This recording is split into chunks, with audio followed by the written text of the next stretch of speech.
ನಮಸ್ತೆ. ನಾವು ಈಗಿದ್ದೀವಿ ಕಲಬುರಗಿ ಜಿಲ್ಲೆ ಅಫಜಲ್ಪುರ ತಾಲೂಕು ಅಂದ್ರೆ ಲಕ್ಷ್ಮೀಪುರ ತಾಲೂಕು ಬಂದರವಾಡ ಗ್ರಾಮದಾಗ. ಈ ಒಂದು ದೇವಾಲಯನಾಗ ಏನೇನು ನಮ್ಗೆ ನೋಡ್ಲಿಕ್ಕೆ ಸಿಗ್ತದೆ ಅಂತ ನಾನು ತೋರಿಸ್ತೀನಿ. ಸೂರ್ಯಪೀಠ ಅದ ಇಲ್ಲಿ. ಎಂಟ್ರೆನ್ಸ್ ಆದಮೇಲೆ ನವರಂಗ ಸ್ತಂಭಗಳು, ಭುವನೇಶ್ವರಿ,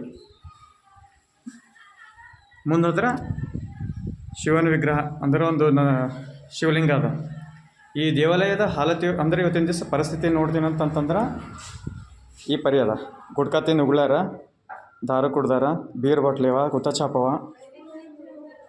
ಗುಟ್ಕಾ ತಿಂದು ಉಗುಳ್ಯಾರ. ಎಲ್ಲೇನು ಬೇಕಲ್ಲಿ. ಅದು ನಮ್ಮ ಹಿಂದೂ ದೇವಾಲಯನಾಗ ಹಿಂದೂ ಮಂದಿನೇ ಉಗುಳಿರ್ಬೋದು ಆಲ್ಮೋಸ್ಟ್.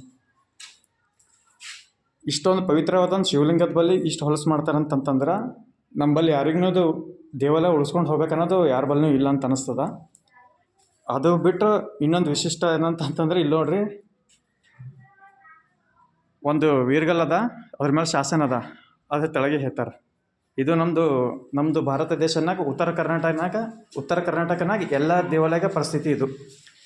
ಅಂದ್ರೆ ನಾವೇ ರಕ್ಷಿಸ್ಕೊಂಡು ಹೋಗ್ಬೇಕಾದವ್ರೆ ನಾವು ಈ ಪರಿ ಹಿಂಗೆ ಉಳ್ಕೊತ ಹೋದ್ರೆ ಹ್ಯಾಂಗೆ.